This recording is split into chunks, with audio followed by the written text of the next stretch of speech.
അങ്ങനെ ഞങ്ങളുടെ പറമ്പിലത്തെ മാമ്പഴക്കാലം അവസാനിക്കാറായി എന്ന് പറയാം. അപ്പോൾ ദേ ലാസ്റ്റ് മാങ്ങ പറിക്കാൻ വേണ്ടി വന്നതാണ്. അപ്പോൾ ദേ റംബൂട്ടാൻ്റെ ഈ അവസ്ഥ കണ്ട് ഞാൻ ഞെട്ടിത്തെരിച്ച് പോയിട്ടോ. കണ്ട, അത് നാലായിട്ട് പിളർന്ന് കിടക്കുകയാണ്.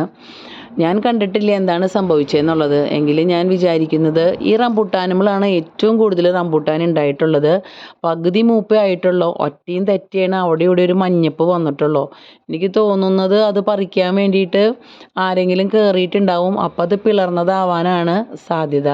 ശരിക്കും പറയുകയാണെങ്കിൽ എനിക്ക് അത്രയ്ക്കെന്ന് പറഞ്ഞാൽ അത്രയ്ക്കും സങ്കടമായി എന്നുള്ളതാണ്.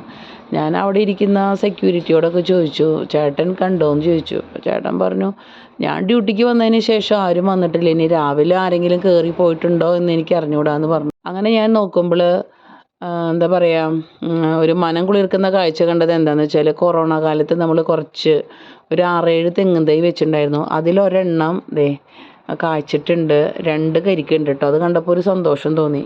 ഡ്രൈഡ് മാംഗോ ഉണ്ടാക്കാൻ വേണ്ടി മാവുമേന്ന് കുറച്ച് മാങ്ങയും പൊട്ടിച്ചു.